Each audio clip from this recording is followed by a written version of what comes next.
I mean, the truth is, I just woke up, so You're gonna get more people commenting saying, "What was the comment? I like that he's wearing no shirt." bro, it's hot. It really is fucking hot in here, which is weird. So like, we have my girlfriend's room, which is what we sleep in, and then this is like my room, which is like my workstation, bro. And for some reason, it's hotter in here than it is outside. And I just woke up like,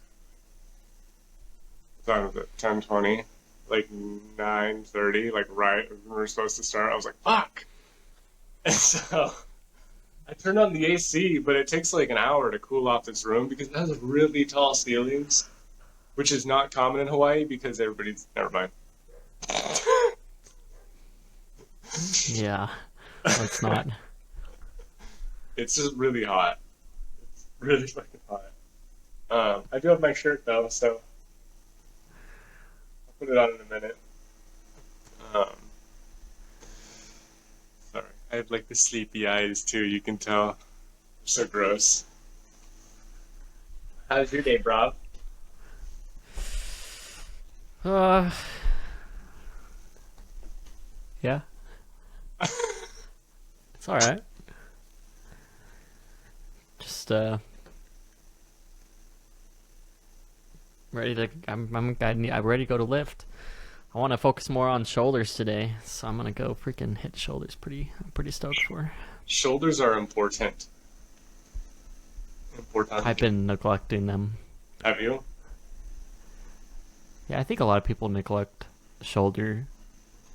I They- mean, it depends on your goals, because some people it's strength, some people it's hypertrophy, Mhm. and shoulders. If you're into bodybuilding, shoulders is a huge part of it. So I know the majority of the part of the shoulders that the majority of people neglect is the rear delt. That is like the biggest, most neglected muscle group I've ever seen, ever. Rear delt.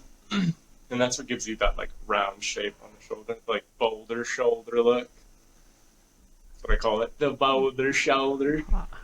I guess And I remember I Arnold's blueprint for math. He has this thing where he's like, if you really want to get that like rear shoulder, it's the lateral raise with the dumbbell, but instead of going straight out, you tilt your hands at a 45-degree as if you're like bringing your pinkies up towards the sky. And that really blasts my rear delts, but I can only do like 20 pounds when I do that. Not even that much. pretty weak. I know. I'm a pussy.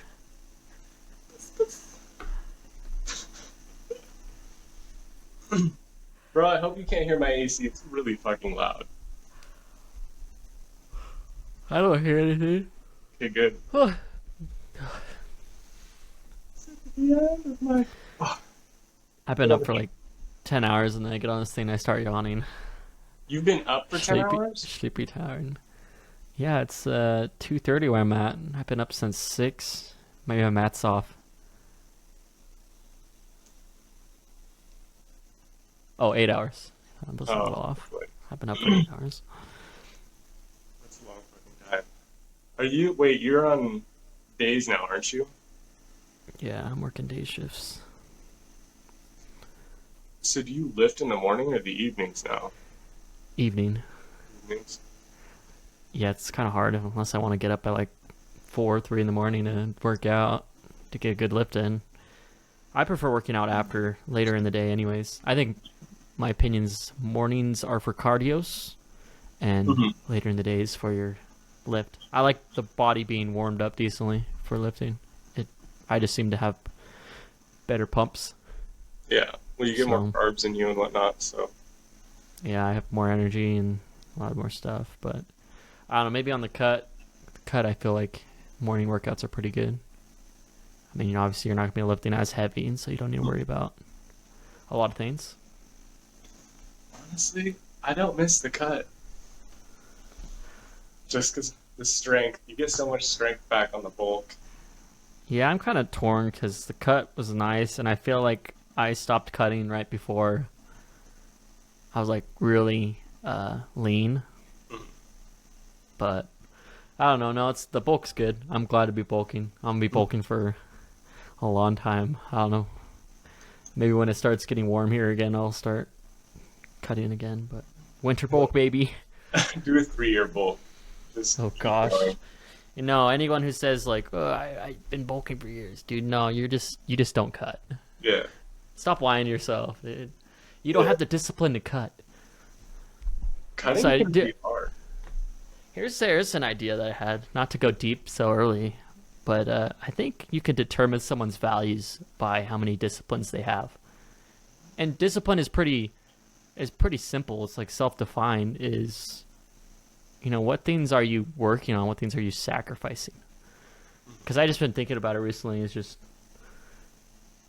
I'm not saying I'm valuable or anything, but I have so many disciplines. I wake up, I take a cold shower, I wake up, I do yoga, I read, I write. I have so many disciplines in a day, so many sacrifices, so many things that are hard Mhm. that the lazy me wouldn't want to do that I have to push through.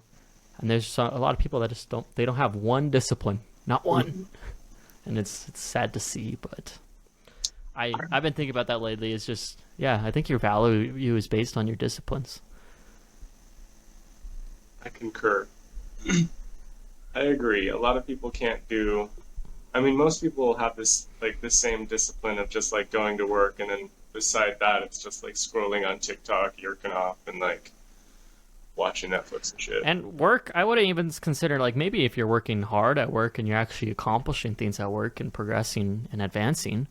But ideally, I mean, not ideally, but essentially, I don't think work is a discipline. Work Yeah. is essential. You got to do it. Mhm. Everyone has to work. Everyone has to gain money to get a living. So I wouldn't say work is a discipline. It's what you're doing outside of work. Mhm. And I think I talked to someone about this. I think they got offended. Um, how did I word it? Your true character is reflected on what you do when no one is looking. I think that's how I Mhm. worded it. It's just when the door is closed and you're by yourself, what you're doing is your character, right? Are yerking your meat all day long on the porn, like that's your character.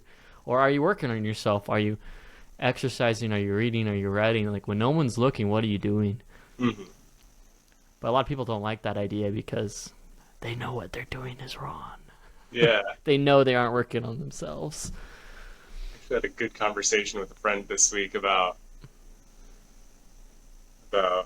guys who are addicted to porn, Oh and gosh. I think it's a really funny conversation. I'm gonna be honest. I think it's a good conversation, and I know it offends a lot of people, just because a lot of people are in that category. But I truly, truly, especially reading this book, which I'm like not 3/4 through, I'm still like a little more than halfway through. It talks about this. It talks about men who don't have like self-sexual discipline and how they're the most easily commanded men. Like they're the most easily controlled men in society. That you can get them to fear a lot of things. Um, which this book is really dark. Like it's really, really, really dark. But I love it. I really, really love it. Like I love it a lot. Uh, but there's like talks about men who are able to like control their like sexual desire, and because they were able to say no, like not just to themselves but to like the majority of women around them, they were able to utilize the women around them that wanted them, that because like when you this is the crazy thing, it's like when a man can say no to a woman, he increases his value. So if a man can say no to a woman, he automatically increases his value. So this is the cool thing, it's like when men don't yerk off, they will find that women throw themselves at them. When they do, women just don't care for them. And people can test this like anecdotally. Like this is just something like I've noticed in my life, like when I was younger. Like, and it's just because you have more confidence, you have more like certainty in yourself. And when you're able also, it talks about in this book, when you're also able to not just command the men, but command the women, you can command an entire nation. And there are men that have conquered nations and other kings because they were able to control their carnal desires. And that is wild. So I think about that, especially when it comes to like Andrew Tate's course and everything. He's very like control yourself, like learn discipline. If you, that's his like biggest persona is discipline. If you can't like discipline yourself, if you can't learn discipline, like you won't conquer anything. But he's all about like conquering a nation, conquering everything, and conquering everything that's in his path. And I think that correlates pretty heavily. And it's a little bit darker in this book, but there's also women in the book who have done it. So,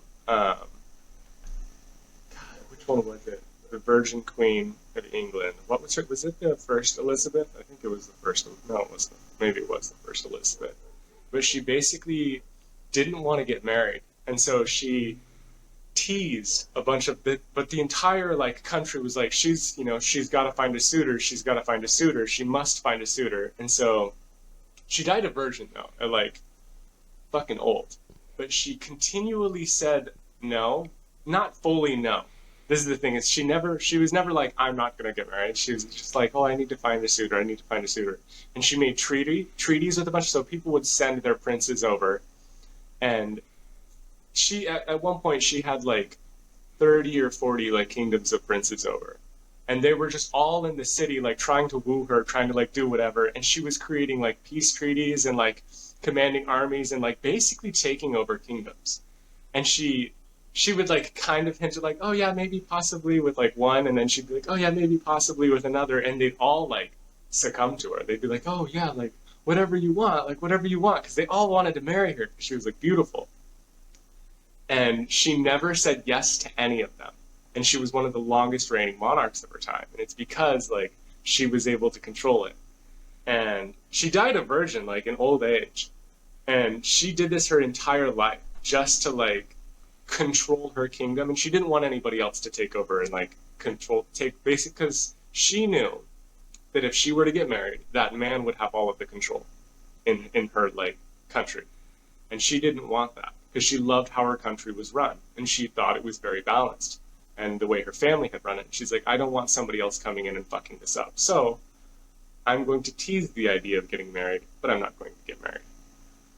And she did this over and over and over, and all of these countries just like, she got great trades, like amazing things, like just perfect balance in her like country for so long, and so much peace for so long, because everybody was trying to marry her, but nobody could.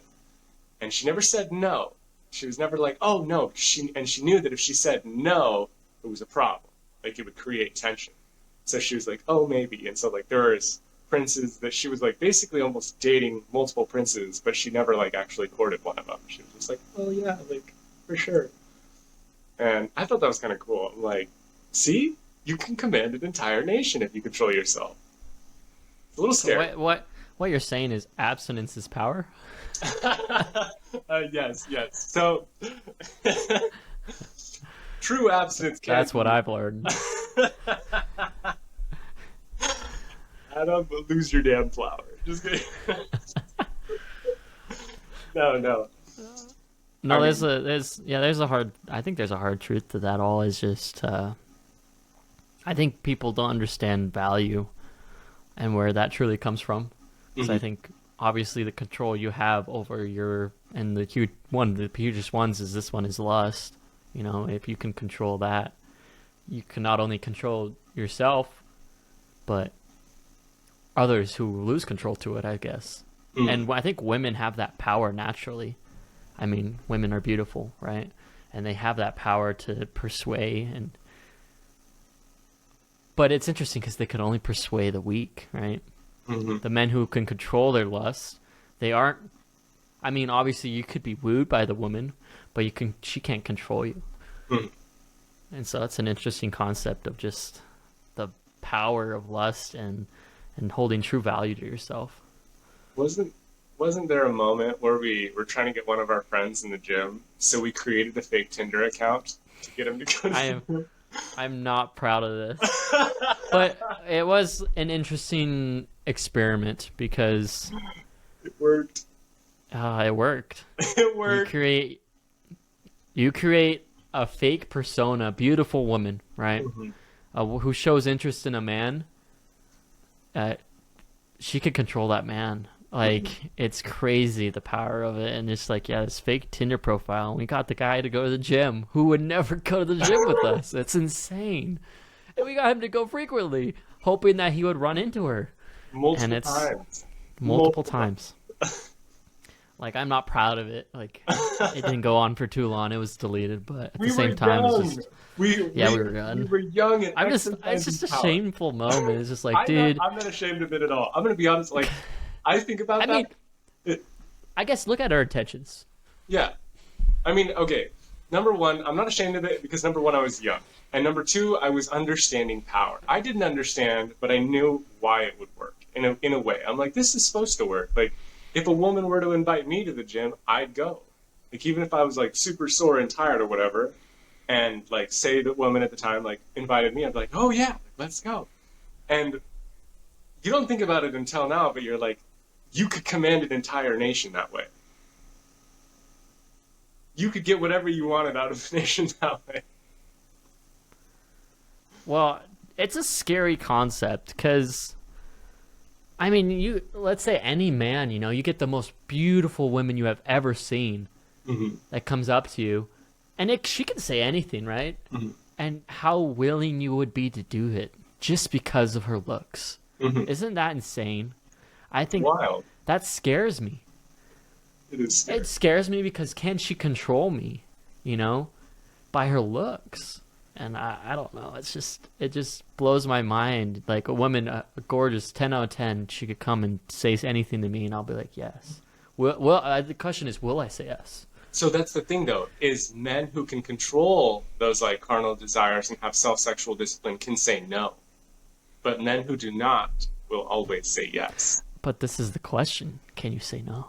Yes, that's a cool thing. And this is something that I exercise in my own relationship too. Is like I'm very like on point about like we're only sexually active on the weekends because during the week I want to work out and I want my power, I want my strength. And this is something that I had to learn how to exercise for a long time. Like this wasn't something that just come like innately. Like this wasn't easy. This was incredibly difficult. When I was younger, it was like, no, I've got to have it every day. Like I had this mentality, like men needed to have sex every day, which is absolute horseshit.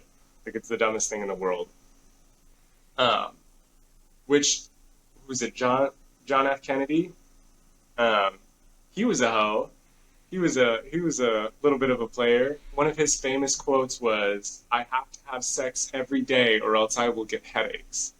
And he said this publicly, and I think it's bullshit. But I think it was his way of like, you know, gotta have sex every day, so he could get the sex every day. Um, and I just think it comes down to like men who can't control those urges. If you can say no to the woman, and that's the thing is like this is something that I like to tell my friends as well. It's like when a man's trying to court a woman, put her in the friend zone. Be the fastest person to put her in the friend zone. Because once you have her, because this is the crazy thing, is with men, when a man is put in the friend zone, he sees it as defeat. He's like, frick, man, it's the worst thing a man can hear, right? When they're like courting a woman, talking to a woman, and she's like, oh, you're such a great friend. He's like, fuck. Like, that's what he thinks, Yeah. right? But when a woman is put in a friend zone, she automatically takes it as a challenge. And this is what's cool. This is the differences between like a man's mind and a woman's mind. Is a man sees the friend zone as defeat. A woman sees it as a challenge.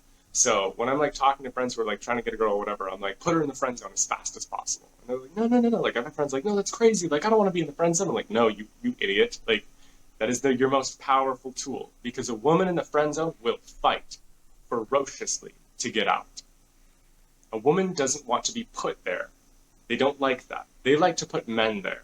And so if you put a woman in the friend zone, they will go, in their head, they're like, no, motherfucker, I'm way better than a friend, and I'm going to prove it. And you will see a woman do a lot more to try to get you afterwards. They will try to, like, acquire you. And I think that's kind of interesting because men will find absolute defeat in the friend zone because I think they're after just that one thing, carnally. And women have a stronger desire for an emotional connection. And so they'll chase after that being worthy of that worthy. I don't want to like degrade or talk down, but they'll see themselves as trying to chase and become worthy of that one thing that they know that the man like primally wants. And so they'll court themselves. They'll be like, "Oh, I'm available. Like, what do I do?" No, that's it's interesting to think like why is it wrong for men to give up on women once they're put in the friend zone? I think it's a completely different and it's justified. I don't know. If you get as a man get put in the friend zone, I think sure you can fight your way out of it, but I think you're more justified to give up and move on. Let me give you guys a tip. I've been dating a long time and I've had my runs. Okay? Let me give every guy out there a tip. If you have been put in the friend zone her harder to get out. It's leaning in, okay? This is the same thing with everything in life. When you are upset and you feel like you need to cry, cry hard in life. This goes with everything. So you lose somebody in life, somebody passes away, and you try to fight your emotions, you will build those emotions up. The fastest way to get out of something is to lean into it. This is really cool and it applies across all realms. When I'm angry and upset, and I'm just like, oh, whatever, like whatever, I can try to breathe it off. But if I feel actual rage in me, I have to lean into it to get rid of it. So the best thing I can do is listen to some crazy fucking song, some screamo song. Really get into that in my head, like feel that for a second, like that. Don't think about like hurting people, whatever, but like really get into like the rage of the song or whatever, and then I'm able to fall out of it. I'm like, I feel so much better after I listen to that, like Our Last Night song, whatever.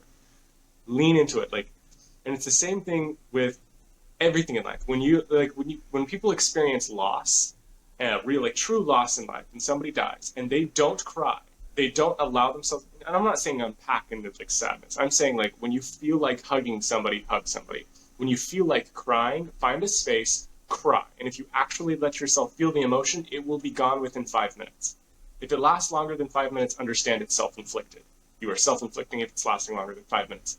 But if you experience loss and pain, and you find a moment where you need to cry, find somewhere, cry, let it out, and you'll feel relief. You'll feel immediate like relief afterwards. Same thing with the friend zone though. This is what's cool. Woman puts you in the friend zone that bitch harder. You're like, you're just the greatest friend. Like, I'm so appreciative of you. Like, we're going to be best friends forever. Like, we're just going to be friends. And you say that, just friends, over and over. She'll be like, oh, yeah, we're great friends. We're friends. Yeah. And then all the time, if you were genuinely interested in that woman, just keep leaning into it harder. Just, yeah, we're great friends, best friends, like, but just friends. We'll never be anything more than friends. We won't be anything more than friends. And that girl will be like, never? Like, wow, that motherfucker. Like, I'm good enough. The fastest way to get out of the friend zone is to lean into it.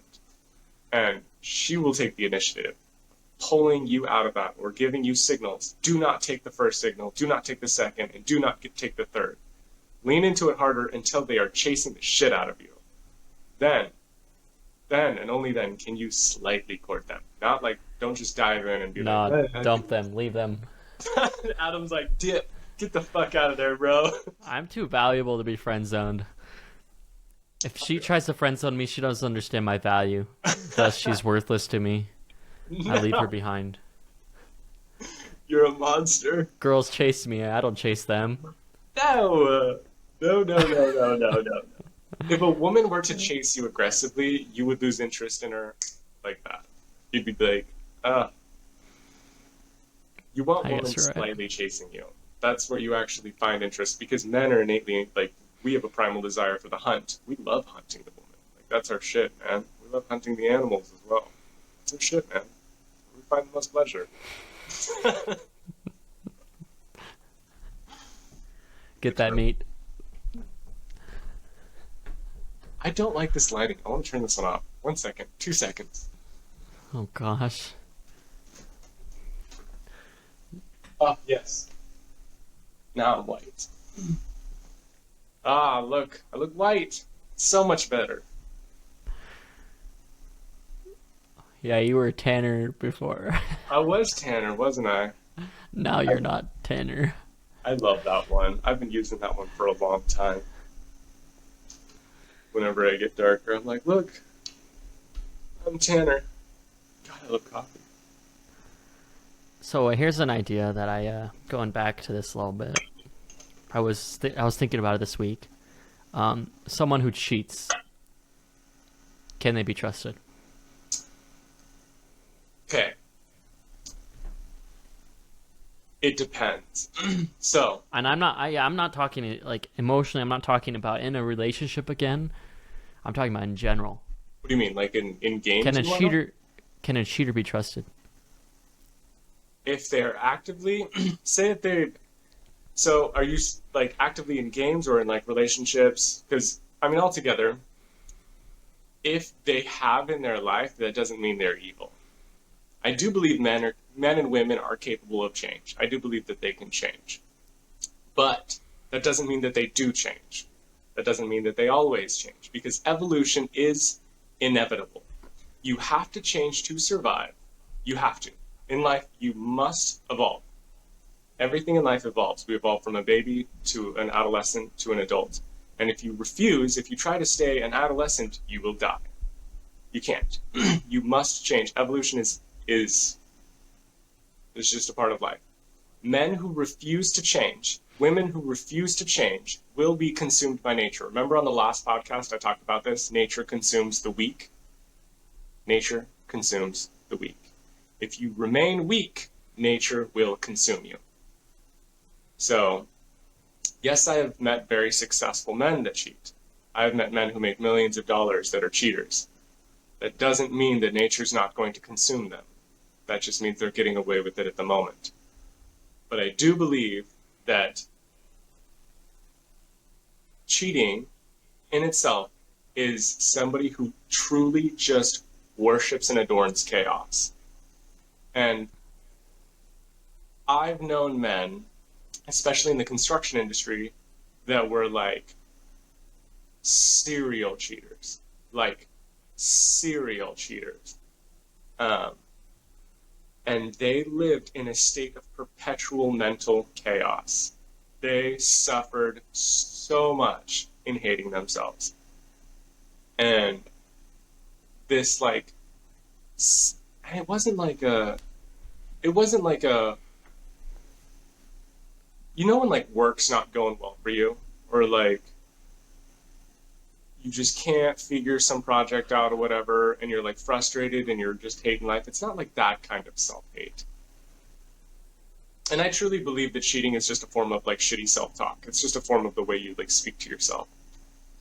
Um, but I do believe that men who cheat can get out of it if they learn how to so the desire for cheating, let's just speak in terms of relationships, okay? Men who cheat on women or women who cheat on men, okay? Let's just talk strictly there. That comes from a lack of power, the perceptive lack of power over something. So people who have a desire to cheat in a relationship feel that they don't have power. And so they try to exercise it by exercising it over other people. So they will try to have control in their relationship with their significant other. So typically men who cheat, a lot of times they'll accuse their other partner, their significant other, of cheating. They'll be like, what are you doing? I need to check this. I need to check your phone. I need to know your location. Like, I need to know. And you can see it. It's a perceptive loss of power. They feel like they have no power. They're like, I have no power. I have to have this power. Okay? But when they learn to exercise this power over themselves, they no longer have the desire to have that kind of power over others. And that's just the simple way of it. Men who cheat feel like they have no power. And the only way they can get that power back is when they assert that power over themselves. Once Well, they have I don't think people interpret it as power most of the time, though. No, they don't. They don't know it. I They think have no clue. it's because it comes down to like, I mean, cheating obviously is the grand biggest, I don't know of it, but I mean, pornography. I mean, Mm-hmm. I believe pornography is a form of cheating, probably in Mhm. one of its smaller forms. Yes, yes. It's But it's cucking. just lack of control. It's just you're giving into that lust, Hmm. and people don't perceive it as power. I believe they don't. I don't think they perceive it as anything. It's just Hmm. they're seeking after the pleasure that they find in front of them. Yeah. They don't know innately they don't know what's actually going on internally. They just know they want the thing. And they know that when they have the thing, the other thing, they feel somewhat powerful. They don't know why. And then afterwards they'll like feel like shit or whatever. But it's the idea that they don't have any power.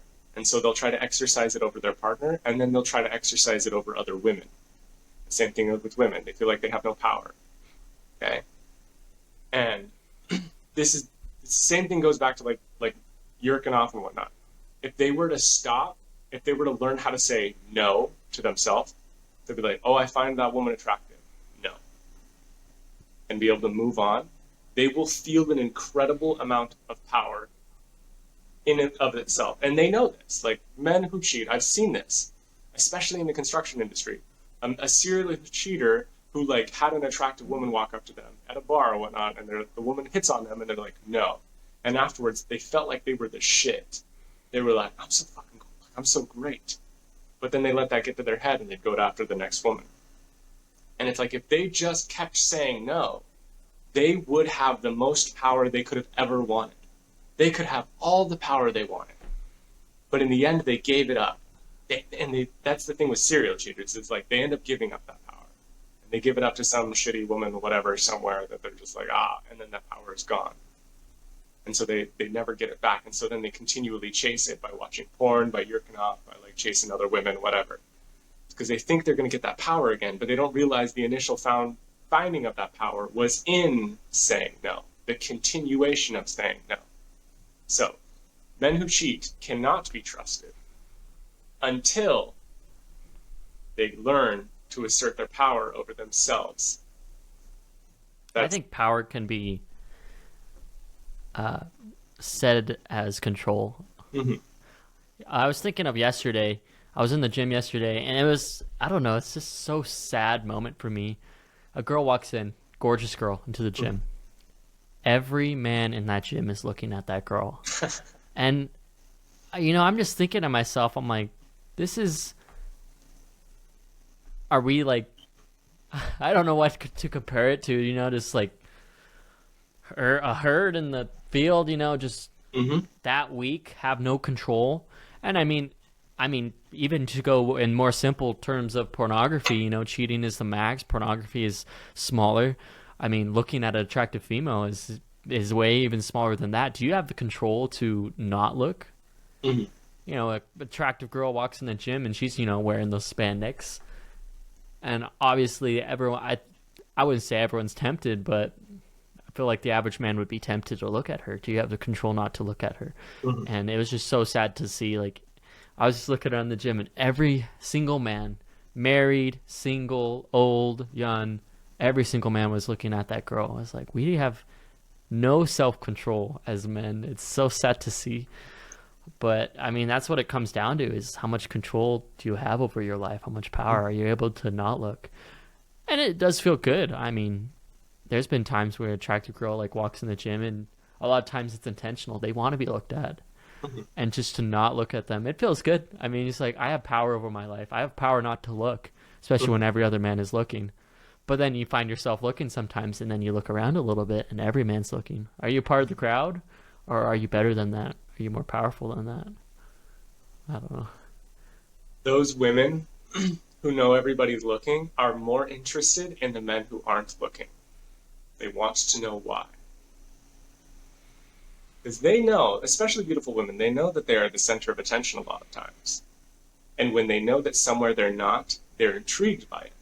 Because women are innately just drawn by mystery. They love the idea of mystery. That's why they read, the mysterious books, the sexual books. They're like, ooh, mystery.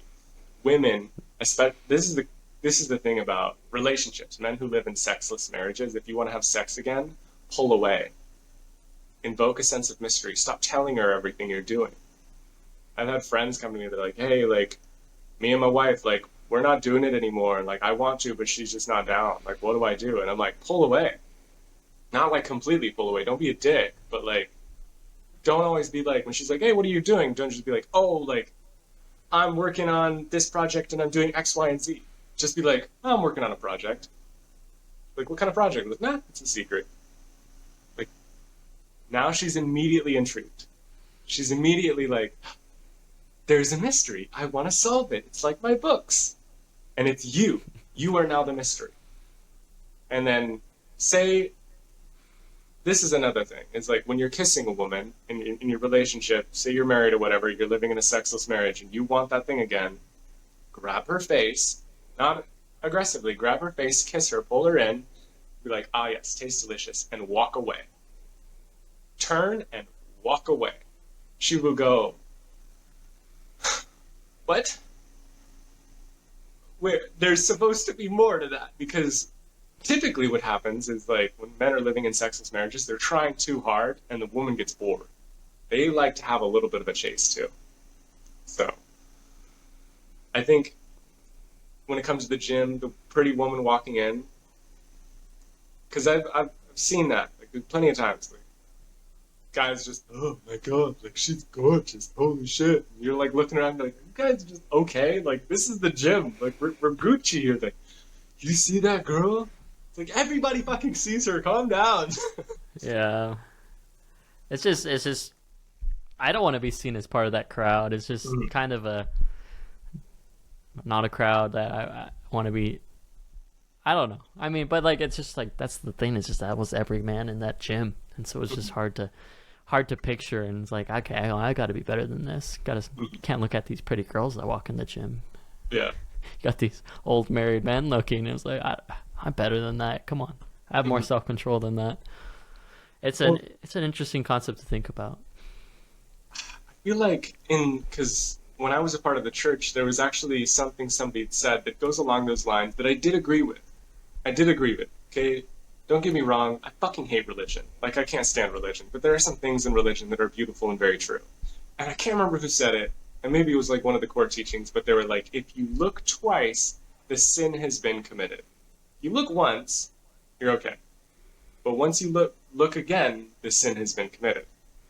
I don't remember who said it. I don't remember if it was like one of the main teachings or whatever. But I loved that. At the time, I hated it. I was like, no, fuck you. You know, like I was a kid. Like I hear this, and I'm like, you're full of shit. But it makes sense.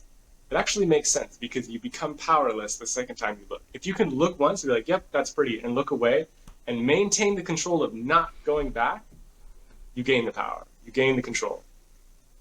But if you look again, the sin is committed. You have given up your power. So that's the way I Yeah. see it now in life. It's I like mean, it all goes back. I mean, if we're speaking of religious terms, the story of David. I don't know how well yes, people know the story of David in the Bible, but chosen of God, slayer of Goliath, king of Israel. Probably the strongest nation in the world at that time. He looked once. It wasn't a sin. You can't help it but look once sometimes. You see things, hmm but it's what got him was looking again, and then looking again and looking again. And it's turning into actions, which just went in the downward spiral and of not only his life and his power, but all of the nation of Israel, and they just led into a downward spiral. And so it's a deep concept because it's so true. I mean, you're gonna see things, you're gonna be tempted. Looking once isn't a problem, but the second you turn your head again, that's where it's the problem. And it also goes back to I think Lot in the Bible, and there's a story of Lot and how God was told him to leave his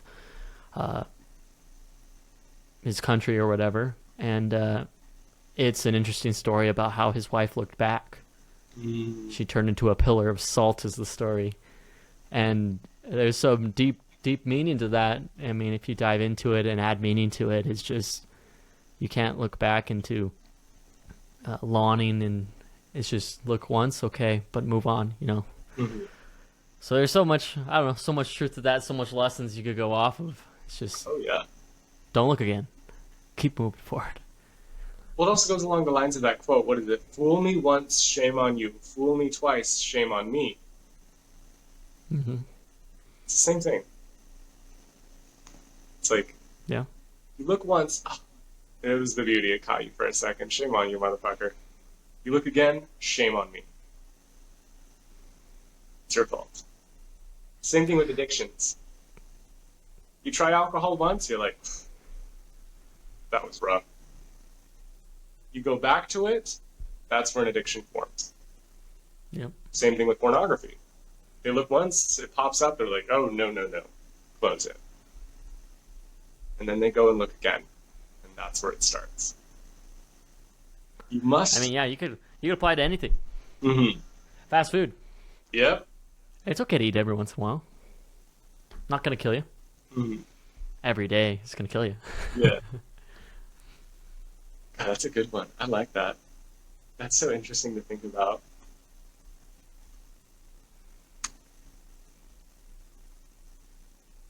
This book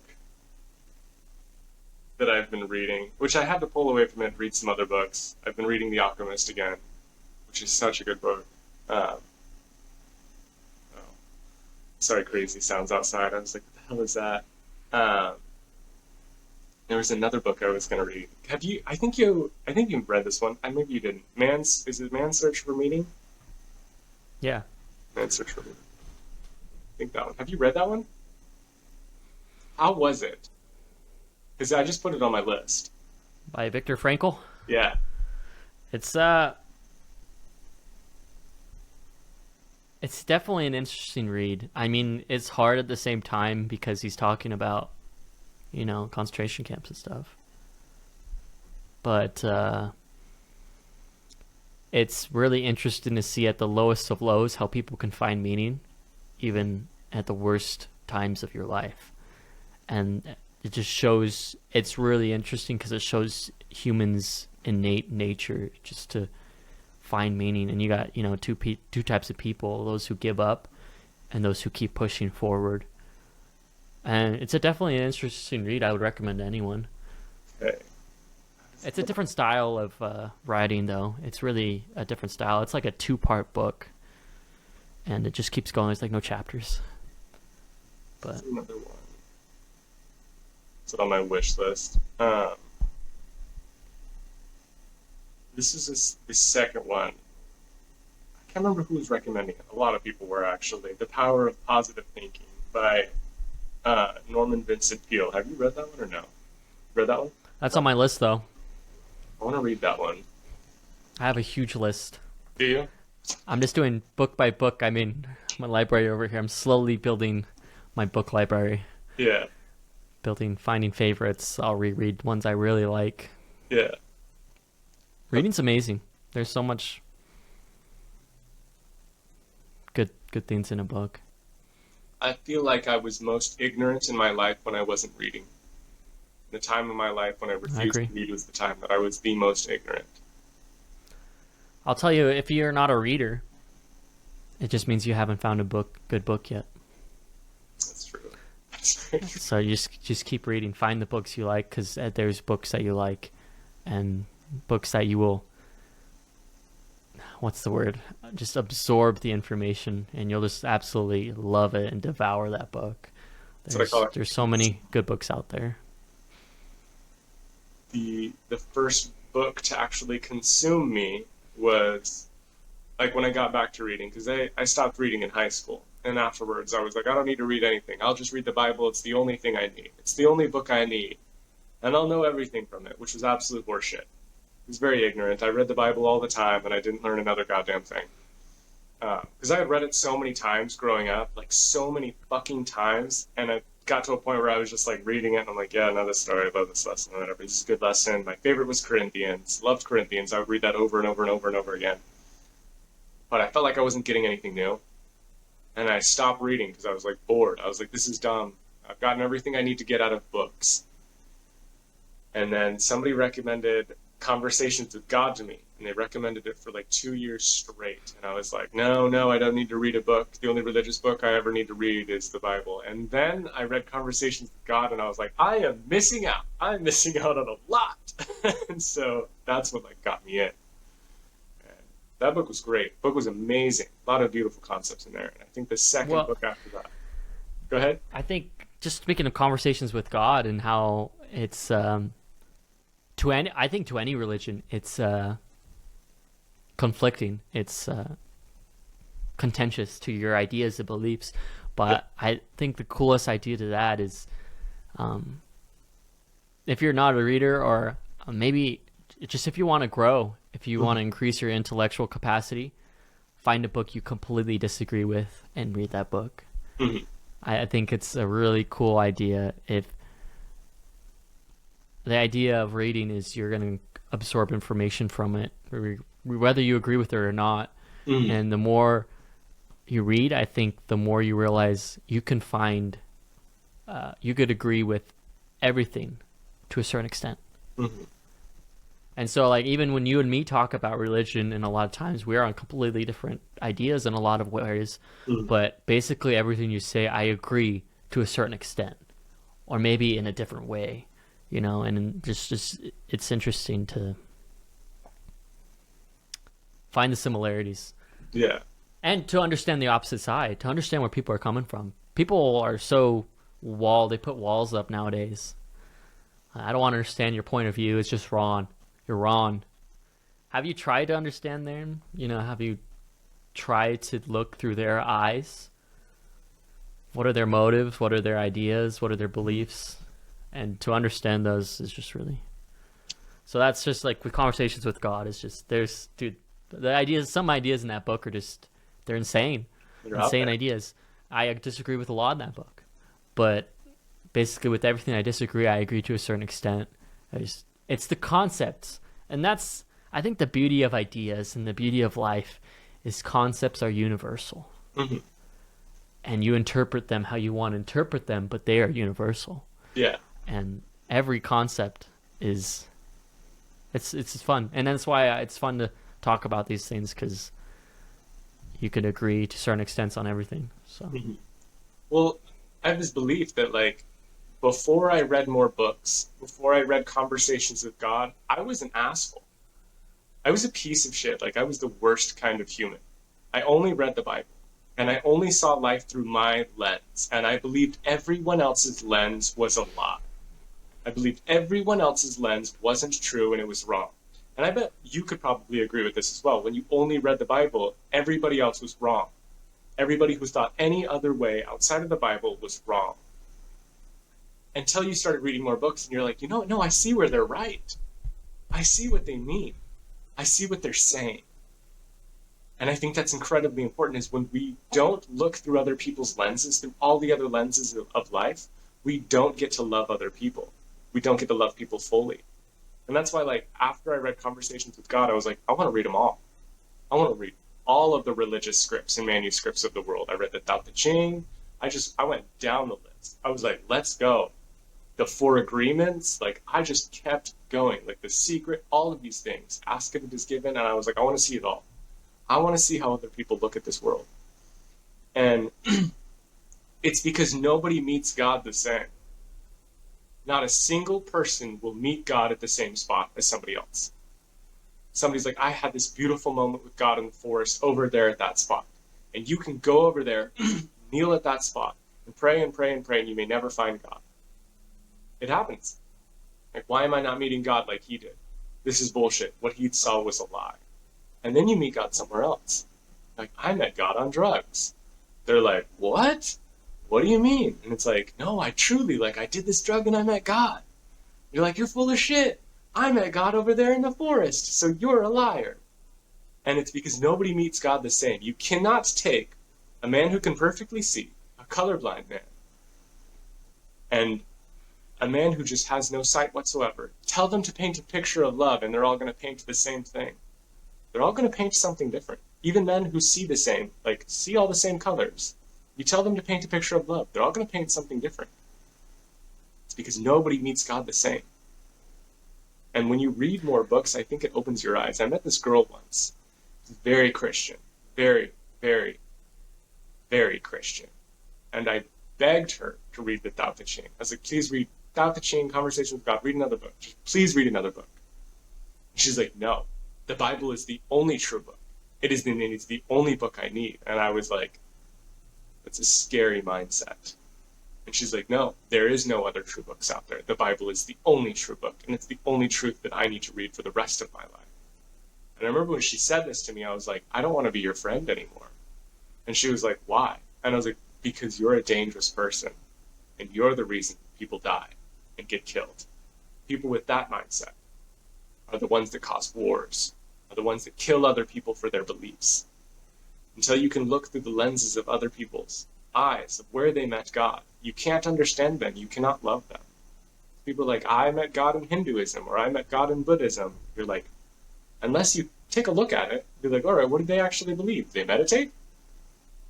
Oh, that's evil. I remember when my parents like chastised me for meditating. I remember when a lot of people in religion were like, that's evil. And I'm like, no, you don't understand. Like, it's just calming my mind. There's so much chaos up here. I really need to breathe. And they're like, no, that's evil. And I'm like, no, I really need to breathe.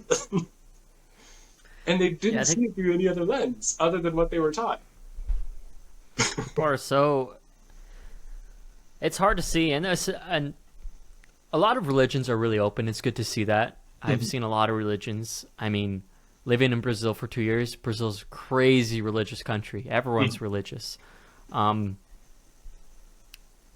just with the experiences of my own, I mean, there are some religions though they're taught that you are to shun anyone who, and this is what bugs me. The search of religions is a crazy deal.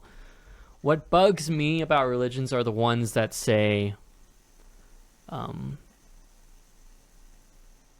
that person will go to hell just because they aren't part of our religion. That idea that this person is being punished for something out of their control. That is something I completely disagree with. And luckily, I think most religions are pretty open, to where, at least in the world of Christianity and such that I know the most religions are pretty open, but it just bugs me to where, like, something out of their control they're going to be punished for. Just because they were born outside of our church and they weren't baptized as a baby, they're going to be punished forever. That one bugged me. Those things are the ones that irritate me the most. But I don't know, the more you open your mind, the more you see that people are on their own paths. People are born across the world and they have no idea what Christianity is. Does that mean God's not going to find them? Does that mean God's, they're not going to find God? Absolutely not. I think one kind of quote I like, I think goes something like, the enlightened mind can read any book and find it as scripture. Something to that aspect, that you can find God through anything, essentially. As long as you're looking. Every person's different, so there's methods for everyone, and so you got to be open. You got to open your mind, and everyone's on their own journey, And if someone, heck, even if I feel like if my religion's right and your religion's wrong, even if that was a true fact, why are you pushing it so hard? Yeah. I just don't understand some people's arguments on this and some people's pushing to it. It's like, really, what are you pushing? What's your motive behind that idea? Are you actually caring for that person, or are you caring for yourself because your ideas are being disagreed with or hurt? So I just think you're not thinking the big picture if you're putting up this wall and saying I'm right and you're wrong. You're not caring for that other person. Yeah. I say open your mind, open your heart, and everyone's on their own journey. Doesn't matter who's right, who's wrong. Yeah. In the big picture.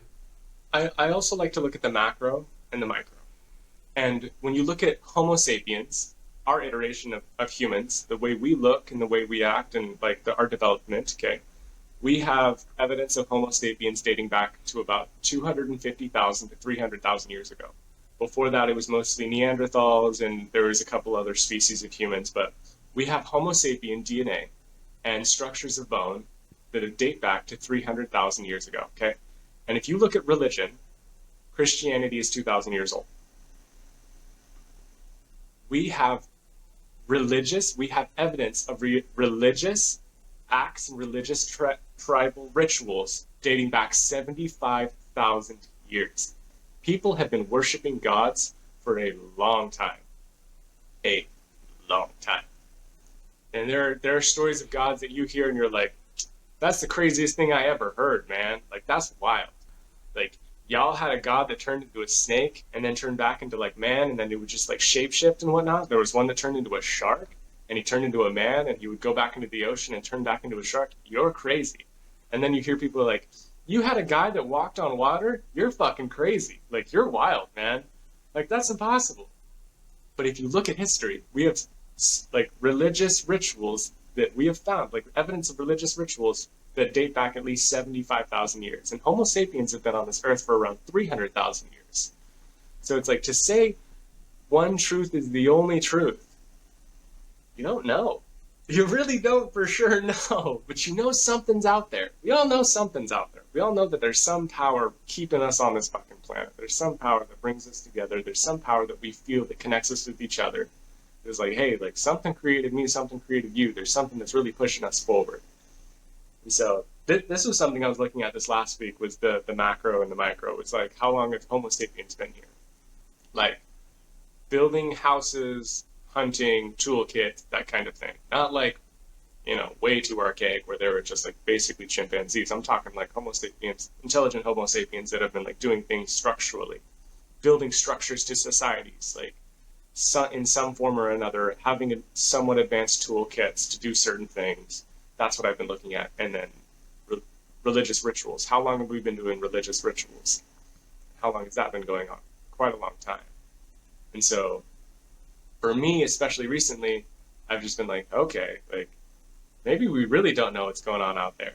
Like maybe we have this much of an idea of like this much that's going on. Because if you look at like what we can even see, the human eye can only process and interpret 0.0035% of the electromagnetic spectrum of light, which means around you, you can only see less than half, not even a quarter of a percent of what's actually going on around you. Like your eyes can only register less than the smallest fucking amount, 0.0035%. Your eyes can only interpret that much light. Like you think of all the colors of the spectrum that you can see, all of the actual colors and light that you can see, you can only interpret and see 0.0035% of it. So there is 99.99% of a world that's going on around you that you have no clue. Like you can't see. Not only that, it's the whole idea of your few senses, and people rely on their senses and be like, oh, this is it. This is the only truth is what my senses could pick up. Mm-hmm. When that's kind of faulty. I mean, yeah, just your example of the eyes. I mean, they're not even picking up everything that you could see, right? And so, if I can't touch it, it doesn't exist. If I can't feel it, if I can't smell it, you can't rely on your senses. You got to understand that there's a world beyond our 3 dimensions, I guess. Yeah. Well, even your words. A lot of people are like, oh, the word is the truth, or whatever word it is. And people will get offended by the way you name God. Someone will say Allah, someone will say Yeshua, someone will say, Jesus, or somebody will say God, and they're like, no, that's wrong, that's wrong, that's wrong. Let's observe words for a second. Words are very limited to actual feelings. The feeling spectrum is massive. Our ability to describe our feelings is like this big compared to our actual feelings. Say, I look at my friend and I say, I love you, right? I look at my mother and I say, I love you. I look at my girlfriend and I say, I love you. Those are all different feelings, but I have to use the same word because it's very limited to how I actually feel. I can't describe how I feel. The actual description I have in form of words is like this fucking small. Like, I love you. I appreciate you. You're my favorite. Like, but it's a different feeling. When I'm talking to my friend and I say I love you, you know that it's a different feeling of I love you than when I say it to my girlfriend, when I say it to my family. It's very, very, very different because our words are very limited to the actual feelings we experience. We have a huge array of feelings that we cannot interpret into words. We are very, very limited to the sounds that we can make with our mouths. and the descriptions that we can make with our mouths. And so to rely on just the word is fucking crazy. Like it's absolutely asinine. So to try to judge somebody for calling God Allah or calling him by any other name, like it's asinine, dude. It's just a word. It's very, very limited. It's fucking small, man. It's a different language. Chill out. Like that's the way I see it. It's like people like try to Yeah. like, oh well, the word said this, and it's like, bro, the word is limited to this much of how much you actually feel. Because I know, like I've met people from other like spiritual walks. They're like, no, I know this is true. I know I met God here, and I'm like, I believe you. The way you feel it, I can see it in your feelings. I can see it in your eyes. You met God there, and I believe you. And they're like, nobody can meet God in Christianity. Nobody can meet God in Catholicism because I met God here and I know it and I feel it and I know it to be true. And it's like, I believe that you know that you met him there because that feeling is real. And I understand that feeling. Because the feeling's this big, but the words we have for it are less than this big.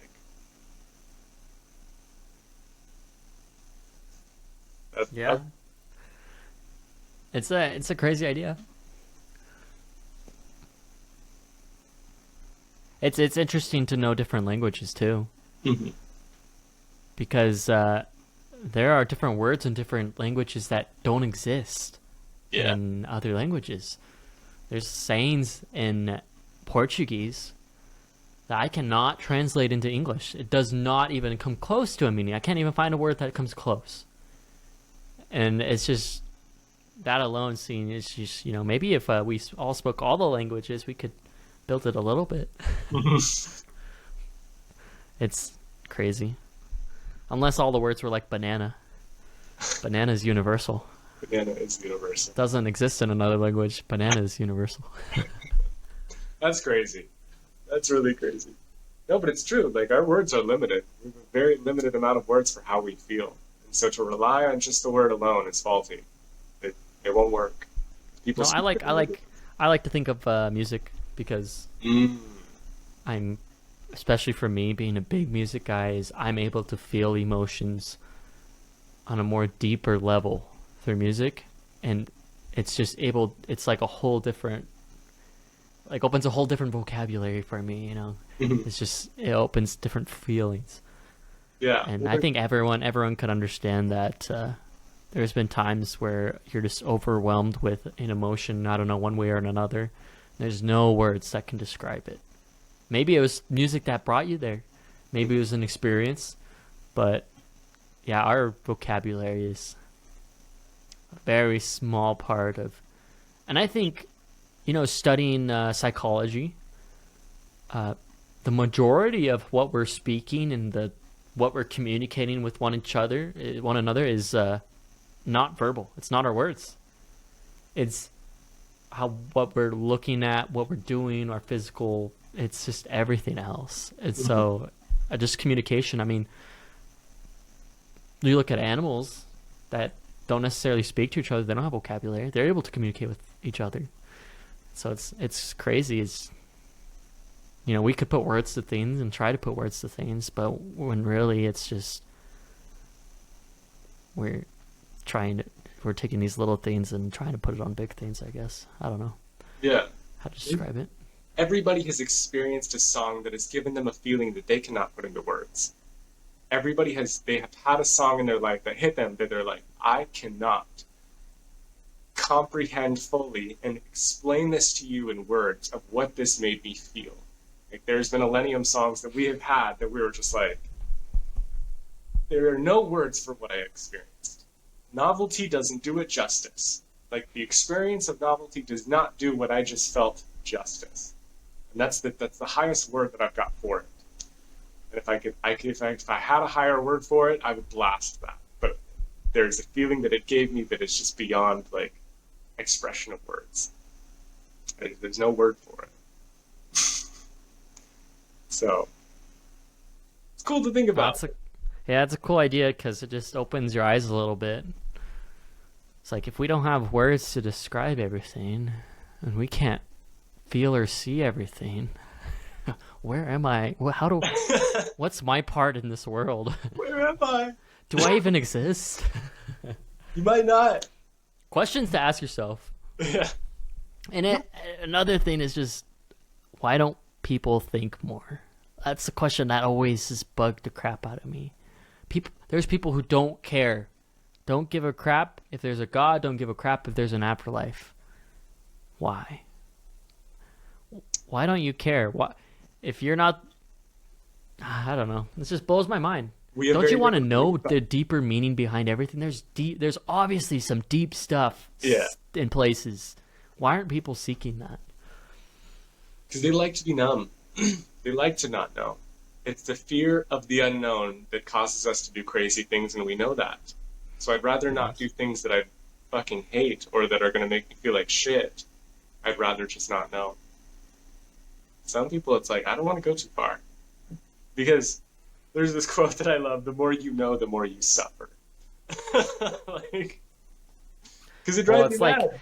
It's like the whole Adam and Eve story, you know? Is they if they would have never eaten the fruit, they would have never known evil. And if they would have never known good and bad, you know, good doesn't exist without bad, they would have lived in a neutral state for the rest of their lives. I guess See? happy. I wouldn't call it happy because they're so sad, but Yeah. neutral state for the rest. But yeah, I guess that's it. And I would say I'm guilty of it to a certain extent. I'm not seeking as much as I would like to seek things, but living in ignorance is bliss, is as they say, I guess. Yeah. It's really not, though. It's really not. It's not. No, it's not. But there's much to learn, and there's very limited communication on how you can experience things. But Sure. it's good to pursue and learn more. Where are we at? We're at 66, my favorite number. All right. Should we go over our goals? I think we blasted them. Yeah, let's do our goals. Did you know I made a sheet for November? Oh, no, I didn't. Yeah, there's another tab on that sheet. I realized you didn't notice it. How do you get to the other tab? It should be at the bottom, the tabs on sheets. What? On the bottom. I don't know how it looks if you're Oh! pulling it up on a tablet. I have to Yeah, there's scroll. So if I'm on the page and I scroll down to look at like my goals, that tab disappears. I have to like scroll up. Oh, interesting. Yeah, because I do it on my iPad, so it's a little different. Oh, I didn't even see that. Yeah, I was wondering. I was like, are we gonna create like a new like what are we doing here? No, it's good. It's good. That's so No, funny. I've been doing good. I've been grinding the goals. I mean, most of them are pretty decent. The hard ones have been, honestly, the gratitude. It's because a lot of times I'll get to the end of my days, like, have I expressed gratitude to one person? Mhm. And I'd have to reach out to someone. Yeah. And it's really good, though. Like, there's people that need it. There's people that benefit from it. I mean, you look at the stories of either people who have committed suicide or have, not to go to a dark place, or have considered suicide.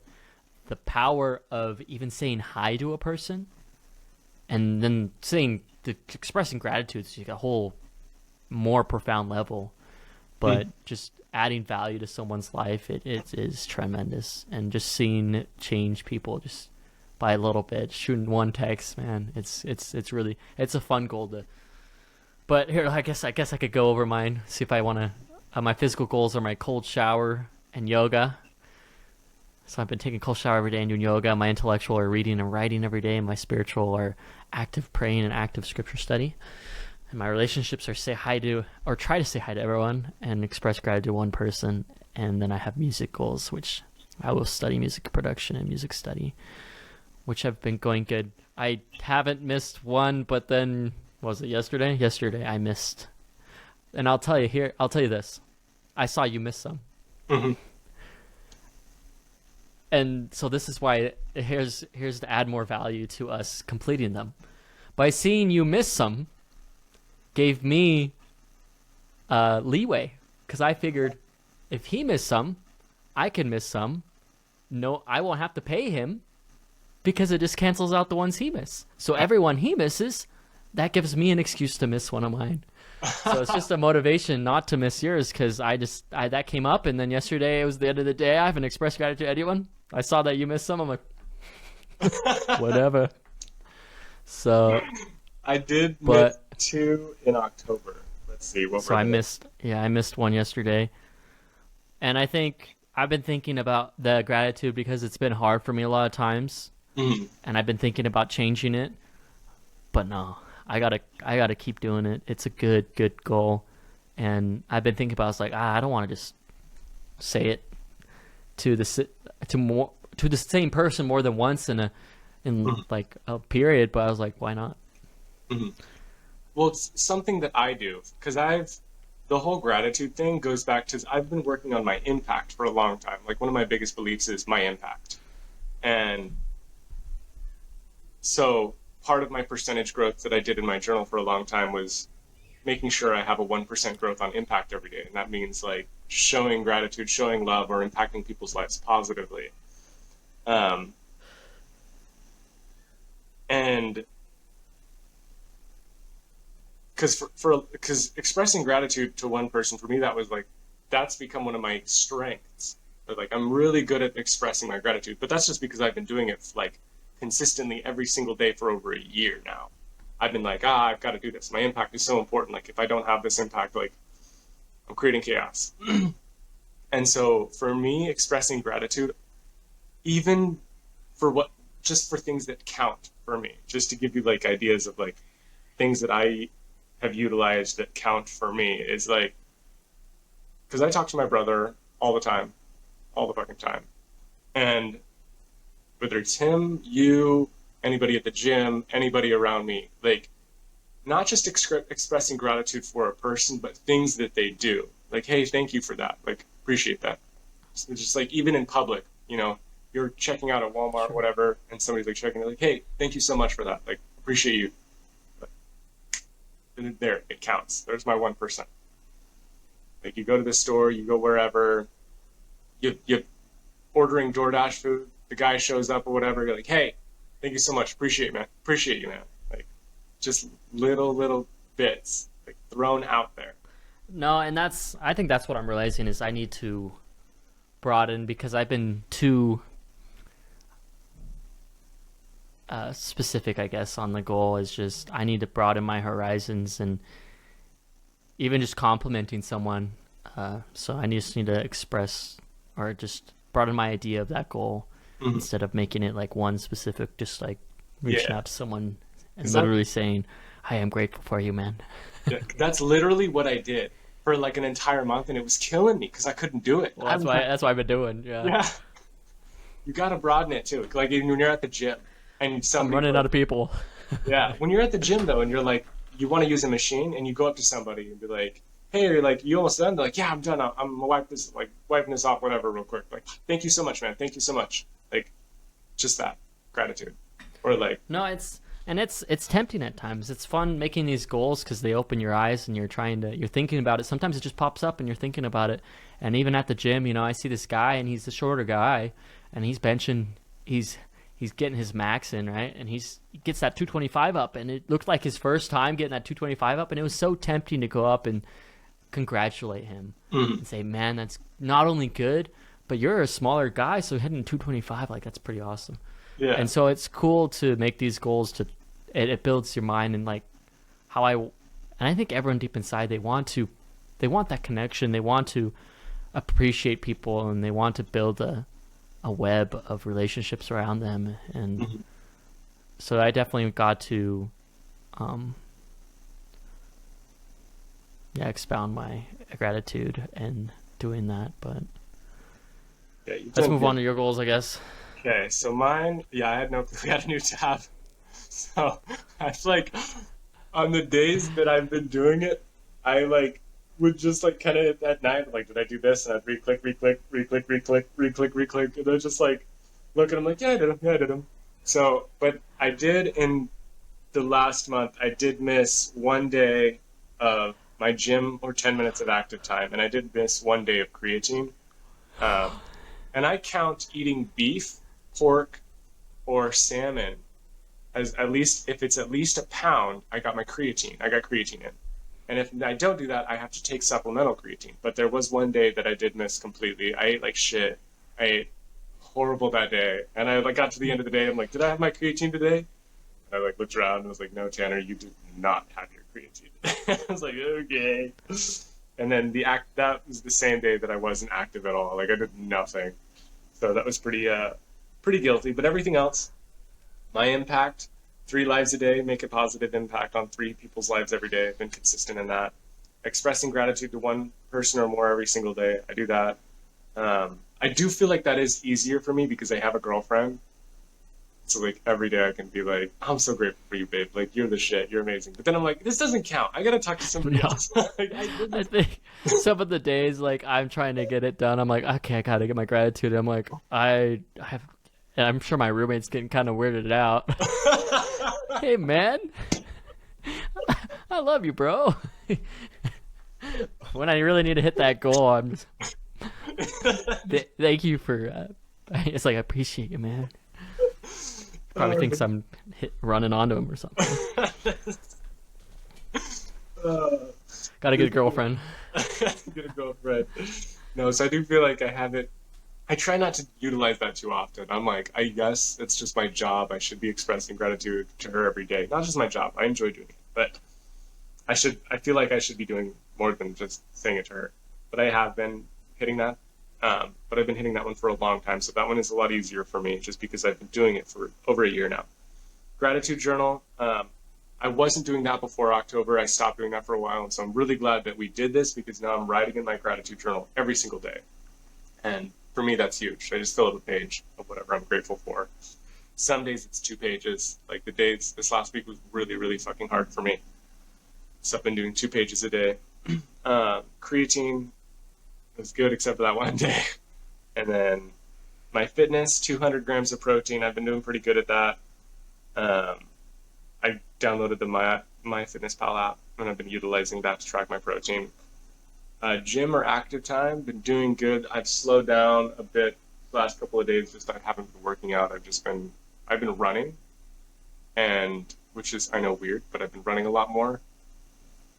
Wait, you're not working out What? and you're running. You're not working out, but you're running So and you're bulking. What? I know. I know. Just I became a little purposeless for a little while. So I'm not lifting. I'm not lifting working out, but I am mentally I want to do the Goggins challenge at some point in the near future. Where do you think those extra calories are going, man? You gotta stretch the muscles, put them in there. I know. So I haven't been lifting as much. I did get my weights out today just because I'm like, if I'm not going to go to the gym every day, I might as well lift at home for a bit. So I'm going to start doing that. And then 10 minutes of website work. I've been blasting something, but I'm keeping that a secret. I'm very excited about that. 10-minute network visualization. I've been pretty good at that. I feel like I've been getting distracted in that. Like I'll try to start that recently and I'll do it. I'll count myself doing it, but I feel like I'm not actually getting my full 10 minutes in. I'll get like, actually no, I've been doing pretty good, which is why I've been so progressive on the website work that I've been doing. So I think I'm really good at that. And then my intellectual is reading every day and writing every day, which we're already pretty addicted to that. I feel like that's just kind of who we are now. But I still want to keep those just because it's a core part of like who I've become, and I don't want to lose that. Like the gratitude journal, that became a core part, but then I stopped requiring myself to do it, and I stopped doing it. So I just need to start filling out November because, like you said, I didn't know we had a tab. Yeah, get on it.